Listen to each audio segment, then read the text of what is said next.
But the father in the parable of the prodigal son embraced his son back in as a son and not a slave, even though the son was willing to go back in as a slave. What that implies, seeing as, of course, the prodigal son, not prodigal son, but the father in that parable is typological of our Father in heaven. So therefore, the prodigal son is also typological of us on earth when we walk in folly. It says that at any given time we can always be restored to God, and even before we are completely cleansed, purified, and restored to Him, He still regards us as sons and daughters. Though we're still filthy and though we think that we will only be restored to Him as slaves, He will receive us at any time as sons insofar as we come back home. So that's the love of God for the human race. He loves the human race so much that while it was within His prerogative to kill Cain, He didn't. If anything, He gave him protection that no one can harm him. He put a mark on his body saying that no one is going to harm you, seeing as you who have killed your brother, look at you go. Anyway, it's fine. I'll put a mark on your body so no one will harm you. That is God. God gives us undue love, undue favor. God gives us unrequited love. That's what I'm getting at. He gets nothing in return. We keep spitting in His face, but He gives it to us anyway. So if God so loved the world that He gave His only begotten Son, that whomsoever shall believeth upon Him will not perish but have everlasting life, and this Son that He sent, His own people didn't recognize Him and they killed Him, and then when He was dying He still said, forgive them, Father, for they don't know what they're doing. Do you not see how an entire human race writhing because they keep getting cannibalistically devoured by giants? Can you not see how a God, like the one that we see in the Gospels, like the one that we see in the story of Cain and Abel, like the one that we see in the story of the Hebrews in the wilderness, even though they did not deserve any of any of that which God gave them, nonetheless He gave it to them. That God that is so magnanimous, do you not see how it is entirely feasible that He would be that magnanimous in the flood? Not in the flood, in the pre-flood, in the antediluvian world. Can you see how He would, at that stage, then completely, because of how much human beings are writhing, even though they're not exactly calling out on Him, just eviscerate the thing that's making them writhe, destroy the thing that's making them writhe, though they are yet to come back home? Do you not see the protections that God will award His foster children that have yet to be adopted into the family? Do you not see the protections He will give you anyway? So Ndumindue, it appears we're at an impasse now. Unzwer, that has to elicit this. Look at you go. You have to figure out what needs to happen over here. Abutidue, you are the terror on South Africa. You are like either the Watchers or their deadbeat cannibalistic children. You are something that is wreaking a handsome amount of havoc on people that have not yet called out to God, because are you not so polytheistic? Look at you with your syncretism out here, hanging around in these streets like you something special with 28 gods. South Africa is nowhere near ready, just dying, but look at you being also nowhere near ready, letting go of your 28,079 deities. You have got idolatry from here to 20,000 years. You've got idolatry grooving into the skin like a tattoo. You have got idolatry feasting on a scalp like psoriasis. You have got idolatry devouring away at the body like some maggots on a cadaver after it's been dead a few days and left in the wilderness. You have got idolatry like sprouts of hair on a teenager's face in adolescence. You've got idolatry like a ravenous yeast infection in the nether regions of a woman that likes wearing silk underwear. You've got idolatry. And with all of your many, many gods that have given you thrush in that state, nonetheless are writhing. Look at the audacity to do such a thing as that. The brazen audacity to complain, to gnash your teeth. Have the brazen audacity to feel uncomfortable about how things are going with your deadbeat government, you with your 20,000 gods. You have the brazen audacity to be all disquieted and uncomfortable about the fact that the ANC stinks. You've got a brazen audacity to lament and shake on the spot like a washing machine at the end of its wash cycle every time the power goes off in this country. The audacity to be all uncomfortable about the corruption going on in your corporates until all of y'all lose your jobs from retrenchment number 5 in the same year, even though the company's EBITDA is above a certain level. You have got idolatry so exquisite.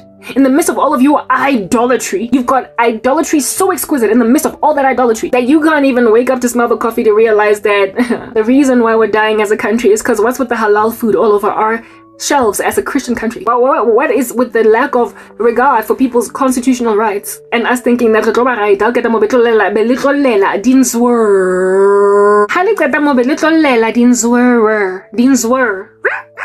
Get you barking. Le withhold the constitutional rights from bana ba bang mo strateng. Hore ha lena motlakase, ha lena mesebetsi, di malls tsa lona they're getting empty.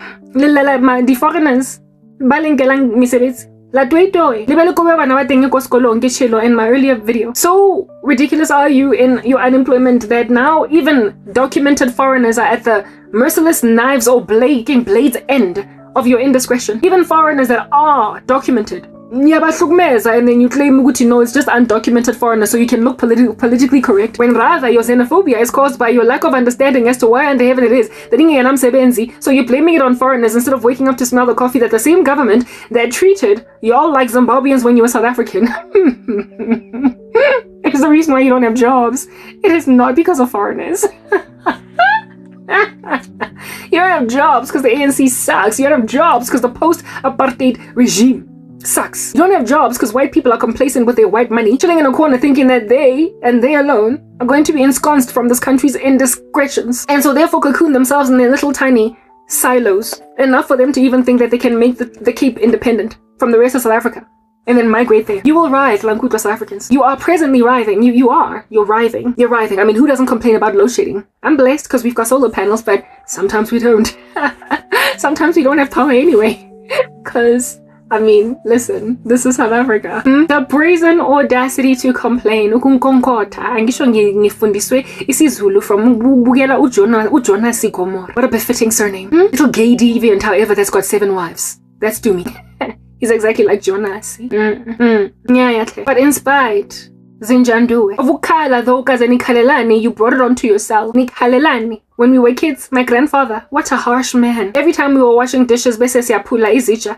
If a plate fell and pum, a cup, a mug, whatever, bese breaker. Make us shy. And if we cried, he would shy us even more and say, I will give you a reason you're cut. So essentially, you were supposed to just like, and be brave. Rambo. Because how can he was so harsh. He was so incredibly harsh. And yo, what you deserve is the kind of treatment from God that my grandfather used to just slather us with. Chapelo tuba plate, wow tuba di plate, why do you got slippery fingers? Why matsohaho? Anale botoromo. Otlo tuba di plate na renal chelte vosang di fateng. Wow, illa. And you will end up. I can't. Otherwise, levanta leo, little create the map. Mo easy. Mo di roping everywhere. Matanga, the thigh, the calves, maraming. Leba, okay, maybe not marama, because we got a spanking until we had maps on our bodies. And we had to keep quiet through it all, stick it out like proper, swallow it, and then only that's when you would like burst out. Oh, Shapi. But you could just get beaten out for way too long for simply crying. Cause why your fingers got butter on them? Why you dropping dishes? Ain't nobody got money growing from trees to keep buying new crockery, for crying out loud. God, you deserve him to treat you the way that to basically respond to your butter fingers, the way that my grandfather responded to our butter fingers. Beat you up until you finally have a reason to cry buggers, because look at you writhing right now when you caused this disaster. You dropped some plates on the kitchen counter, and now God is about to give you a beat down. Consequences are about to shower you like some thunderstorms. But you have a God who, when you cry, even if you're not crying to him, and if you cry for long enough, the way that umama uzwela umntana wakhe buhlungu, that was running up and down Jarata. Mwateng ansari, Tapo, hey, stop running around kontlu. Go jarateng. Hey, uskamata walk. Hey, uskamata walk. Hey, uskamata walk. Otoliman. Muchika Lomuntu is busy. Speedy Gonzalez, he is the Flash. He is bouncing on the walls, up and down. But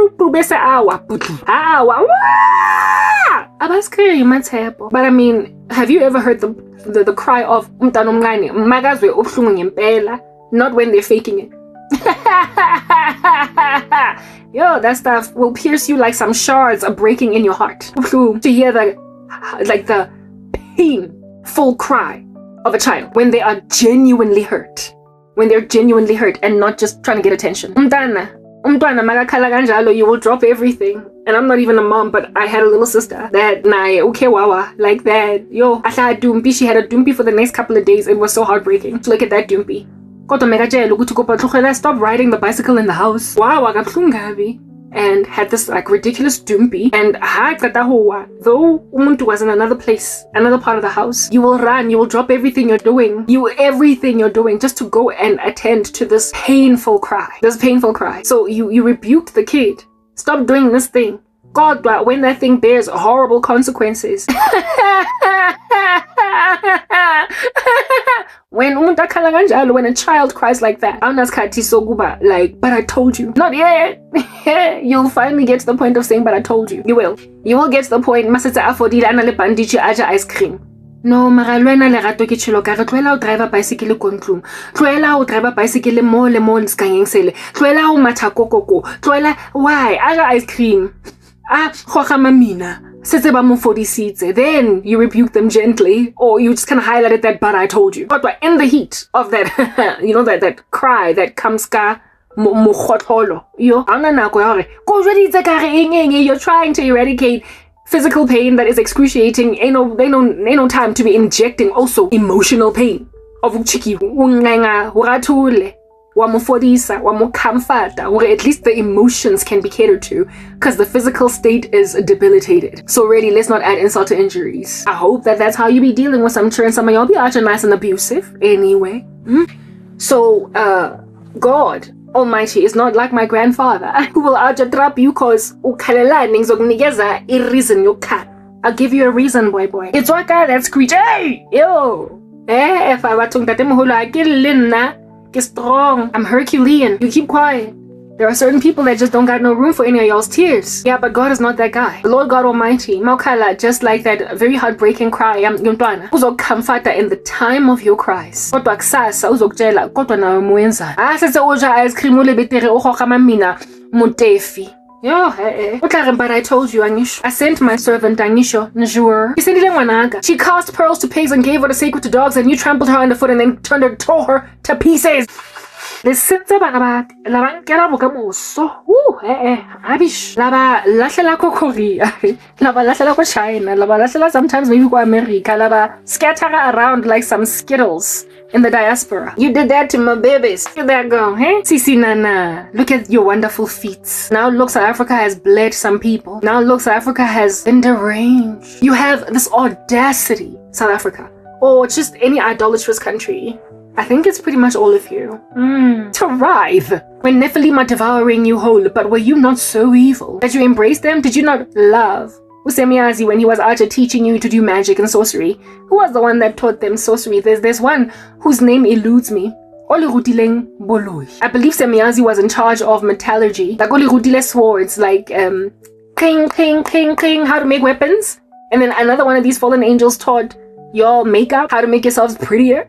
And then another one taught y'all Boloi, secrets of heaven, that's letalana on earth. It's basically spiritual power. And when then it's used against God, it's called witchcraft. It's not called a miracle Lawanda, it's not called a, what do you call this? It's not called prophecy when it's not coming from God, it's called psychic, medium. But all this stuff, divining, it's not called inquiring of the Lord, that you might get an answer. When it's not in Christ, it's called divining. It's called astrology. It's called, you get my point. It has a different name when it's not from the Lord, but it has a source that is heavenly. And these are secrets that were brought down by these watchers. Yeah. So, I mean, you freaking diviner, you little nasty mongrel that wants to go and grab the gift of prophecy that God has given a saint and make her a psychic or a medium. Bona nonsense alone. Now your country, manzi in a bucket, perforated. Your country is now looking some kind of nasty. It's gurgling blood. It's wheezing. It's coughing out sputum. I see purple. Listen, it's very sick. And then you cry. Oh, but I mean, did you not use magic from fallen angels? Did you not continue and insist upon your fornication? Did you not exchange natural relations with each other? You lesbians, you. And you gays. Did you not just insist on keeping this thing up? Like you did. Romans 1, you exchanged the truth of God for a lie. And so God handed you over to a reprobate mind. You exchanged the worship of God to the worship of all things bright and beautiful, all creatures great and small. You exchanged the worship of God to the worship of creepy crawlies and beasts in the wilderness. And then when you were corrected, you took God's disciples and put them in a dungeon, held them hostage. Like, listen, you did whatever you wanted to do. And now, kshubile. And after kshubagangaga, ukarabo wahamba wati yazene khapo. Nonsense. Marabishi ndina ngizengeni ndabazenu kensha mfila ngati nonke ngwamele ni bote. When Karabo rocked up and said that, you then were like, if only I could hit that. You were still planning to sleep with me. Your attraction to me is eerily similar to the attraction by the watchers of the daughters of men. You are fallen people into magic and you've got crafts and arts from another space that ought not be on earth, and you use them to beguile the human race. And then you try to sleep with the daughters of men. You are like watchers that developed a crush on women. Watchers that developed crushes on women and then took for them wives. And so we bear sons unto you, right? You're weird and you're freaky, but you see, in those very days, there were men like Enoch, kunabantu abangathinteki ngama-watchers, nama-experiments abo on the human race. And the tantamount of Enoch today is abokarobo so abazalwane. Athinteki ngama-experiments enu. Nina enbuka abantu baka God nithanda imithi niyathakatha la loya lethwala ka dimpa tsa batho a bathong le rututse diphiri le kgona ho lo ba le basadi go di hoteleng ebe le nka mekete ya mekana masaka mekotla e tletseng ka never mind their own wealth and success. Mara wealth and success ya dimpa tsa bona mosadi wa teng 3 years down the line a qeta ho nyala fiance ya teng ya ba batla ho ba le bana ba sa kgone. Nifundiswe zai dipiris die mifihlos le rutisitswe ke bo mang ke bo semiyaziso. The fallen angels still to this day di busy ka lona ya le ruta mo strateng ebe le tlo experimenta ka rona ha o ka mo be le tlo batla ho lo nka Enochs abo sisters nje so abafana no bo Enoch ebe le tlo ba le bona ehle ona le remnant e modimo tlo dulang I preserve. The Lord will always preserve a remnant. So asizothatheka thina ngamagadi mamara wabona the way that you were so attracted to the daughters of men, how beautiful, gorgeous those made in the image of God were, enough for fallen angels to think, to me I need to go and get me a piece of that. Yo, fallen angels were like, break me off a piece with it. Made in the image of God. People made in the image of God. Well, how that translates to modern day women who, I mean, we're all made in the image of God, right? Like, listen, love your humanity. But like, some of us see consecrating in Pella were, what's the word? Circumcised in the spirit. We are born again. Rebana pa morena Jesu. Rebama hodi monsio. I know yitige, because I sure old things get old on you. Regular women made in the image of God they were not enough, right? Regular women made in the image of God, whose wombs you took in hotel rooms, it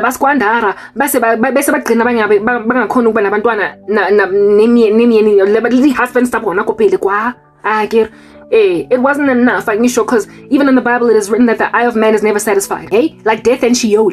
Like the greed yamoto, rapacity yamoto, enough. It doesn't put down a spoon or a fork or whatever. Yeah, it doesn't. It doesn't put down food. It doesn't put down a fork or a spoon or some chopsticks. It don't put nothing down. It don't put nothing down. The eye of man. So after let's get that whole ungodly women that is presented before their eyes, that get blown away by the tsunami of Korobela. When you're done totoraring, I'll get out totorabo girl by the fats. Yo, I think you jungle Juanonga skilo. So that wicked Madia Banababa. Or you are non feeling to Garabu sex. Tana weird crass language. I'm not going to Garabuya cars. No, she's impressive. Who isn't impressive when they're in Christ? Even the scriptures say many women have done excellently, but she surpasses them also. Yeah, of course I'm impressive. But I'm not yours for the taking. I'm not yours to keep. It's not finders, keepers, losers, weepers. This is not dibs, brah. But you calling it. I know, if it's out to horrible girl by earth. Basas buying skele, they're so worldly that Baglaba Divanilis Contir. Mastrata, she's so worldly. Yeah. Shall I say cul-de-sac? Shall I say short left? Short left at T-junction. The wailing Mastrata gatting, she's so worldly. This worldly chick that is the one and the same thing with the yield sign. The way I do that lemon fatsing gatting, strating, I said trapagating. Wam suta, wam bola.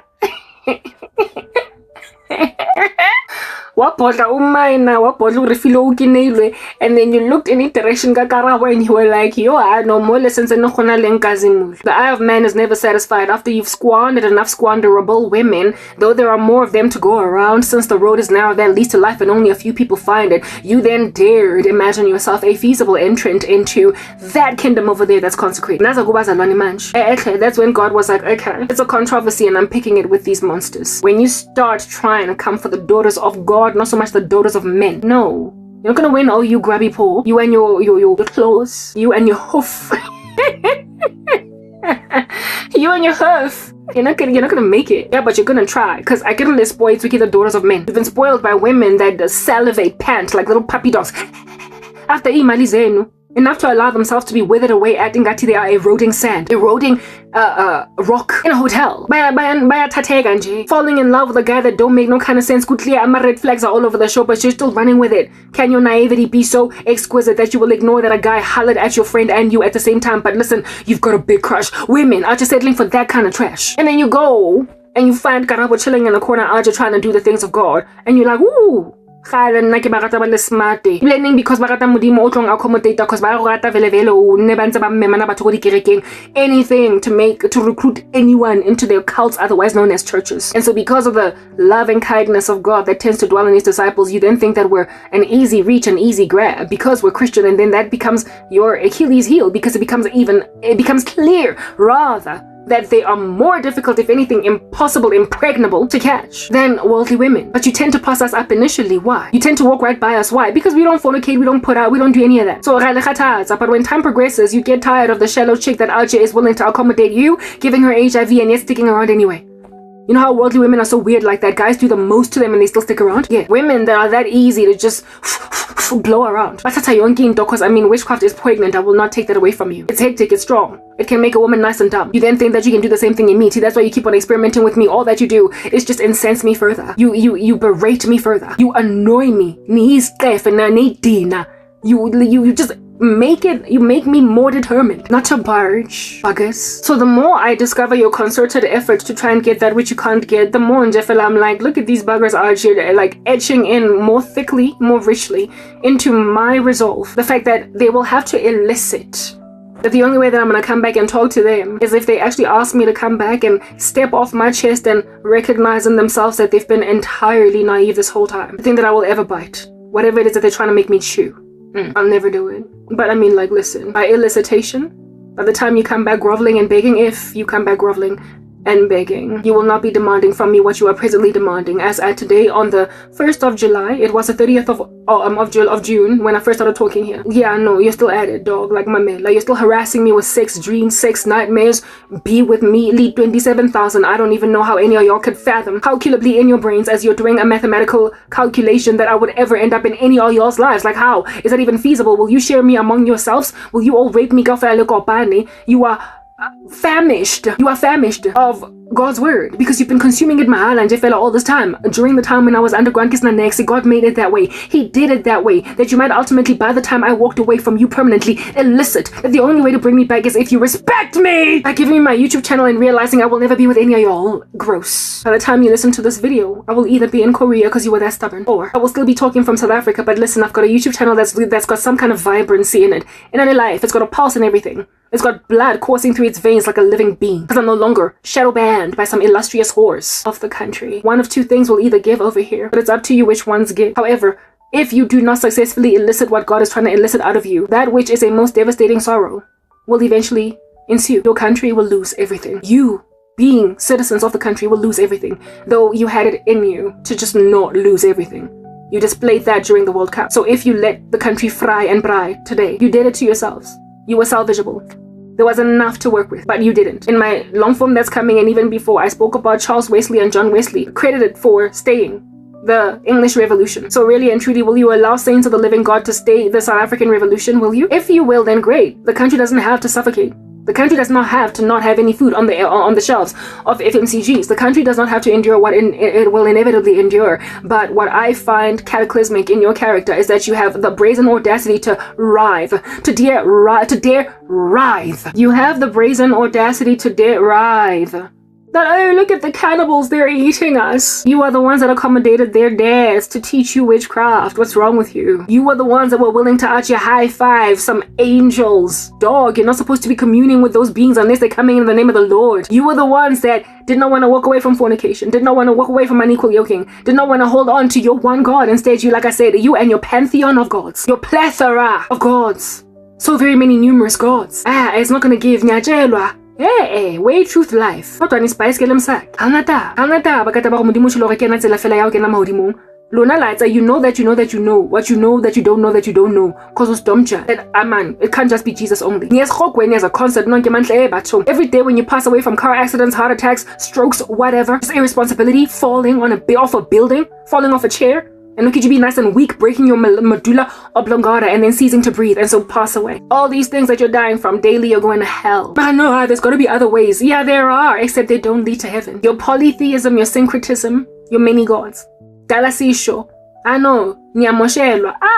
Now look at you, prodigal son, except you're not even a prodigal yet. You're not even trying to come back home. You're still in a brothel, out here burping the saliva of a prostitute. And you are still But I really don't like sleeping with prostitutes. Because look at all this gonorrhea in my body. You arrive and you're crying about the gonorrhea in your body and the mumps on your lips. And you're still not trying to go back home. You're still experimenting with dithapo, diropu, ntho tse tjheswang dikerese. You're still experimenting ngazo zonke lezi zinto eziningi nje. Ushubile, ugwinya amapilisi ure awufole mara. Because you got a super bug bugger. You gotta go and be attached to some IVs in a hospital. Mara wena ubhizi unzo momo nangara ki dismatis. The antibiotics go jarateng. How about real help? Because of le gonorrhea prostitute yen. Le chlamydia prostitute yen. Le AIDS prostitute yen. Ngisalala nayo. Kodwa nibhizi nimumuna. Ingathi ngama sweets, amapilisi that are not going to do anything for you when you need to be tied. Tubes coming in and out of your body. Ingati you are Neo in the Matrix before being unplugged out of the Matrix. That's how many tubes you have to be, injected with esibhedlela nje fela hofola for motho e o tshwereng mara wena sentse no mo mona dipilisi nkare ke dismatis. It's a very low level entry level. That's how the hard to nekese. However, because you don't want to be checked into a hospital, because when I about to admit, you got work to do, dog. Too busy when not to be admitted. Hlafuna kare ke chepis ilisinyana etle never you ethi zenekes. And Garab was like, yo, listen nje lezi, the audacity ukuyokhalela indaba yokuthi mina ngigqwele ngegonorrhea ure. Angafuni the true solution to that very sickness. Liyakhenya, dog. And then mina kwensha piskele mseno angisibhaya anginandaba nayo. But God is God, right? He cares more for you than I angiboni nga next, dog. Yo, South Africans akilibone ka next. Ningilambisile lana from affection for how many years? Katele yini say, yo, dog, mamela, I've got trauma. Y'all want to keep me in the black community in terms of who I'm gonna marry, right? You want to make sure that I marry a black man because you feel like I'm a travesty and a loss to black men or black people, especially considering ngizobengiphumelana paraffin with jet fuel on my sneakers running out because of your collective abuse of my person. But the one thing in ikhohlwayo is that I'm not an Uncle Tom. Angiqalanga mina ngithi ngifuna indoda yomlungu or whatever might be the race that is not you. Ngiqale ngithi even in my list, in my prayer, engibhale phansi to God for a husband, what I want in a man. I know I stipulated it with a resounding, emphatic determination that funa indoda yomuntu omnyama and he must be from la eMzansi. I've been watching a whole bunch of content from Korea and Korean men being asked if they would be willing to date a foreigner, marry a foreigner. Some of the interviews, you end up in rabbit holes on YouTube. When you click on something, similar content gets recommended to you, and so out of curiosity you click on there because I'm still a single woman, so I'm like, okay, if I move to a different country that's homogeneously Korean, listen, I'm gonna be just encircled by largely Korean men, so would I be willing to be with a Korean guy? And the answer to that question was not even so much would I be willing to be with a Korean guy, it was would a Korean guy would be willing to be with me, because I don't really have issues with different races, and so far as a person is godly, I'm good, right? Yeah.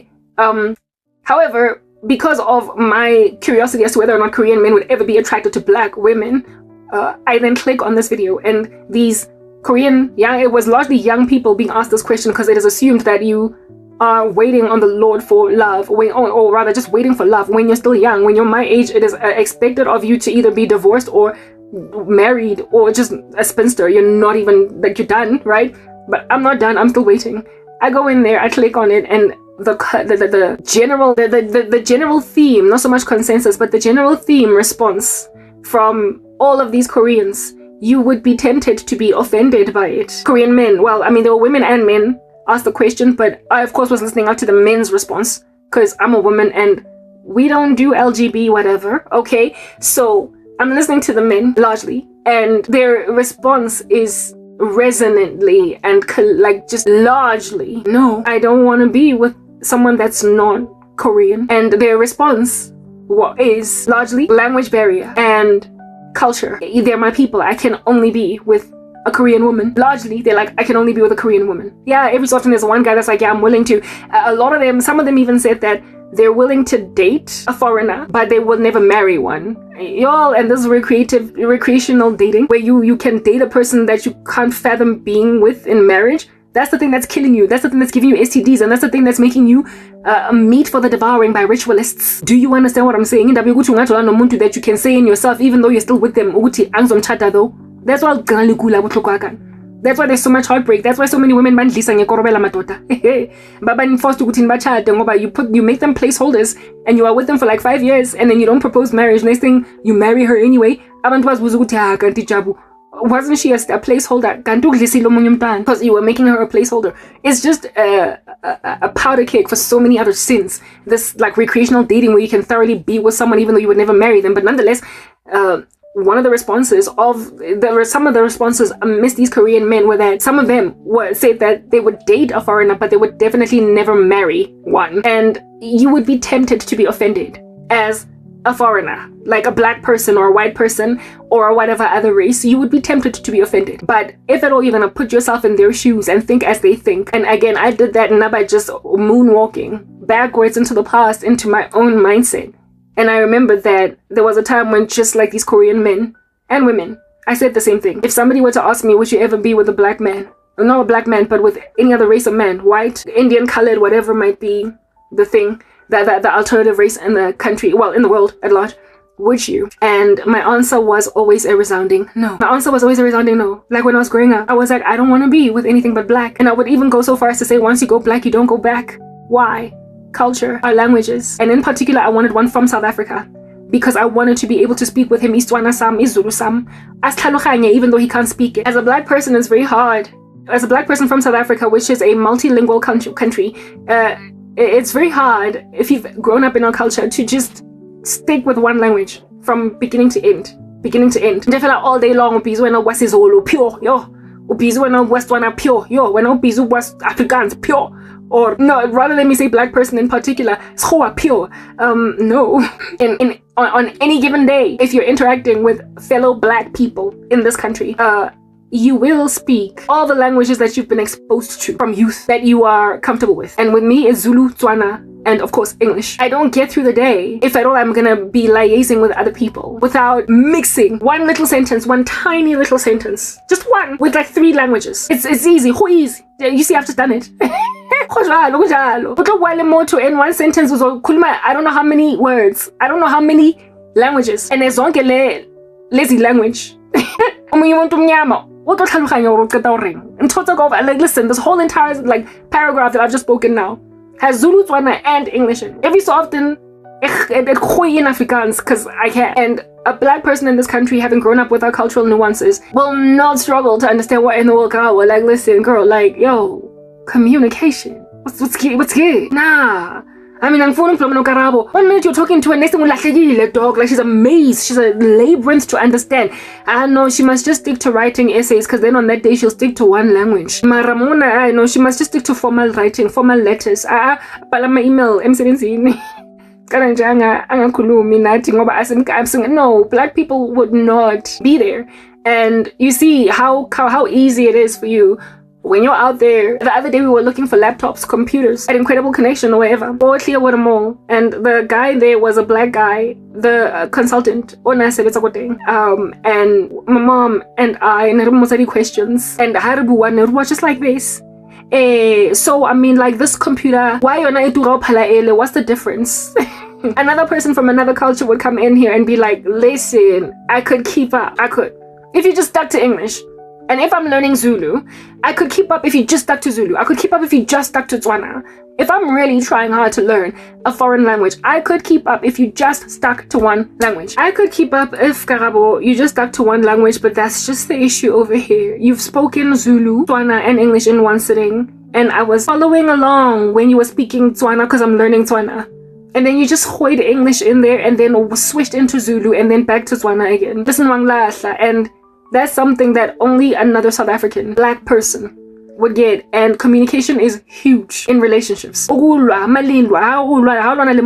very hard, especially if you're not like a little Model C that grew up in Defela twanging all your life.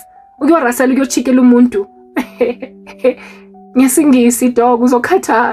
when you are voice and there's like blood in your cheeks to a point of looking red, looking like a guava, you're probably a lot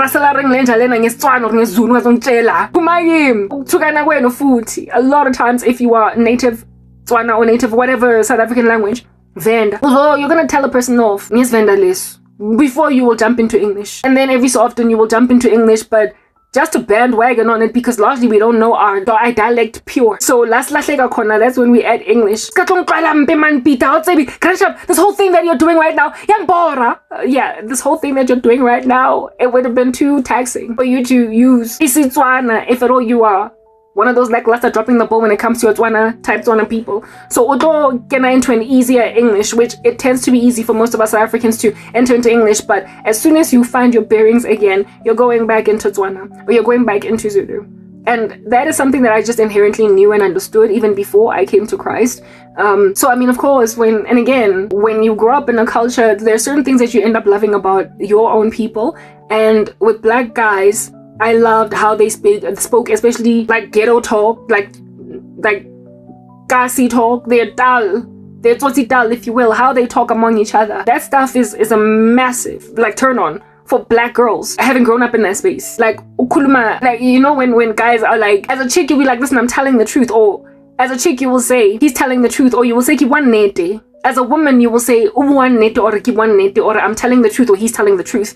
But a guy will say uringivar or ngiringivar. We know what in the world that is. And to ring, first of all, that sentence it's a South African collocation, and you can't call it an English collocation. Neither can you call it an Afrikaans collocation. Neither can you call it a Zulu collocation. But it's got English, Zulu, and Afrikaans, and it is understood by black people only. And it uses idiomatic language that is metaphoric across those three languages. Sometimes sometimes the language is an aphorism in that the translation is directly meaningful in its interpretation to the language itself. Mara, in one sentence, there's like an aphorism and idiom, and the whole thing is a collocation. But it is only understood by black South Africans. U means he or she is the subject. Ring is literally like ring, like ring, like telephone call. Like as in I'm ringing you, I'm calling you, right? And under normal circumstances, the better word to use would be call or phone or pelela. I don't even want to get into that. That's another colloquial term to speak to calling someone in Zulu, but it is derived from English. You know what I'm saying? Yeah. So I should not have even said belela because that's just another description, an explanation altogether. It's like American Ebonics. You would have to look sort of kind of be Ebonics. You would have to be an American black person to understand every last word within their Ebonics, but some of us have adopted it because of watching so much of their entertainment. Mara, here in this country, we are not as influential on international cultures as American Ebonics are influential to the rest of us. So a lot of us understand American Ebonics, but our version of Ebonics will just throw you unless you're from South Africa. So uringivar, like I said, u is a subject. It means you, he, she, whoever, that individual. U is they, he or she, right? Ringi is from the English word ring of which speaks of indeed ringing, like a telephone bell, like a clicking, like a ring, right? And in the context of ring, not so much ring, but ring, right? As in I'm ringing you, but under normal circumstances, you would say I'm calling you, right? Or I'm phoning you. You wouldn't say I'm ringing you, but we choose to use ring. For what reason? I don't know. It was just chosen. We choose to say ring, right? And in Tswana, no, in Zulu, when you are using a verb, it tends to end like, what's that thing? I think it's called assimilation. When the end of one word and the beginning of another word come together and create a different sound altogether. So the full word would be uringa ivar, but you see, you drop the a and you link it to the e. That's assimilation, so it becomes uringivar. You don't say uringa ivai. You say ivar. You say uringi vai. You drop the a altogether. I think it's either called assimilation or there's another word for it. When I was studying intonation and rhythm and whatnot, that stuff sort of kind of came up. Anyway, whatever. So however, in Zulu, when you are doing something like a doing word, a verb, it tends to end with an a, ah. So uyalala, ula, ula in the present tense. It's ulala no nombobi udla ne whatever uhlala ane whatever. So udula, it tends to end with an a, but if at all you are linking it to another a noun, right? You say e, like a proper noun or even a common noun. You tend to link the the determiner for it is E, which would be the tantamount of the or a, right? As in the door or a cat. Yeah. So the a cat or the a cat or the door is E in Zulu. So then it's uringa. So that is a person is ringing, right? Know how it ends with a, and then E is the truth. Var is Afrikaans for truth. Var is Afrikaans for truth, and die waarheid in Afrikaans is the truth, right? Waarheid is truth, and var is true, as in the noun form, whereas truth is also a noun. Yeah. So it's like uringi var. So now in speaking to the ring thing, why they use ring of which speaks to ringing like as in a telephone call, but in this instance it's not so much a telephone call but talk, because when you talk, because one of the ways in which you talk to a person is indeed to call them, right? One of the ways to talk to a person is to call them, so they synonymize calling a person with talking, so therefore they use ring, as opposed to, like I said, call or phone. I don't know why they don't use any other word. But ring, so u is subject, ring is to talk and not to call. But it is derived from the English word ring, ring, ring, ring that you do in order to talk to someone. Okay, a phone call. And then E is, remember, the article or the determiner, that is the truth. And then what is this? Var is truth or true, really depending on how you want to use it over there. But in this instance, it is truth. Right? So when you say uringivar, the full word without contractions or without I think it's called assimilation, but I think there's another word for it. Maybe I would have had listened to that. Knowledge, what is the word that I'm looking for? Retention is becoming a little bit of a thief in the night right now. It's just not happening, or rather there is a thief of knowledge retention, but the full sentence is uringa I uringa I var. Ring of which is an English word, a var of which is an Afrikaans word. U is subject for in Zulu for he or she, and then E is, like I said, the article or the in this instance is a determiner that is possessive of the word var, the truth, right? Yeah. So the whole thing means he's speaking truth. He's telling the truth. He's speaking facts. There's another way to say the same thing synonymously, but it's not exactly. So the direct translation is he is speaking the truth. He's telling more like telling the truth. He's telling the truth. Like he's speaking facts. It's more colloquial than it is formal. So frankly, the way that it would translate in English, the best translation in English would be he's speaking facts. Like, you know, it's a statement to speak. It's a statement of solemnity. It is a statement that is used to communicate to people when somebody is speaking very ideologically deep matters, right? And people are like nodding their heads. And while they might want to disagree with you, while they might want to ignore that it's a reality that which you are saying, when they get honest with themselves, their response in solemnity would be uringivar. It's a statement of solemnity. It is an idiomatic and I think the word here that I'm looking for is aphoremic, or it's an idiomatic collocation in different languages, understood, however, only by Black South Africans who speak all these languages. And it's made up of English, Afrikaans, and Zulu. And it means he's speaking facts. He's talking facts. And that is the most appropriate translation, even in English. Because the only time in English when you would respond to somebody by saying he's speaking facts is if somebody is saying something that is taboo, generally resisted, however, that is ringing true. And so in solemnity, people gotta just admit that the truth is the truth is the truth. While we might not want to agree with this person, listen, she's right. She's right. So how you would say that in English is she's speaking facts. You wouldn't say she's speaking facts to, for instance, a lecturer at a university teaching you on the human anatomy. It's true that that lecturer is speaking facts when they teach you on the human anatomy, but the more appropriate terminology would be perhaps more formal in a lecture setting on some, the lecturer is teaching facts about the human anatomy. Whereas when somebody is speaking ideological topics that are of human significance on that anthropological layer, when people want to argue and nod and basically have their minds changed even though they were resisting an argument, they will say he's speaking facts, yo. He's speaking facts. And to say uringivar is along the lines of he's speaking facts. It's somebody commenting on something that everybody would love to deny, but that is obviously true. They would love to deny it, but it's obviously true. So in solemnity, they say uringivar. In solemnity, that person will say uringivar. Do you understand what I'm saying? And as black people in this country, we get stuff like that, right? As black people in here, this nation called South Africa, we get that. So when we want to solemnly admit a truth we were in denial about at first, we say of the individual speaking this truth that ano shemuringivar. And I mean, we also add shame in there because it's another like language, like it's an entrant of an emotion that evidences the hatred of the reality, but the acceptance of it nonetheless. Hashem, uringivar. We get that. We get that. We do. Yo, we get that. Right? And again, only in South Africa.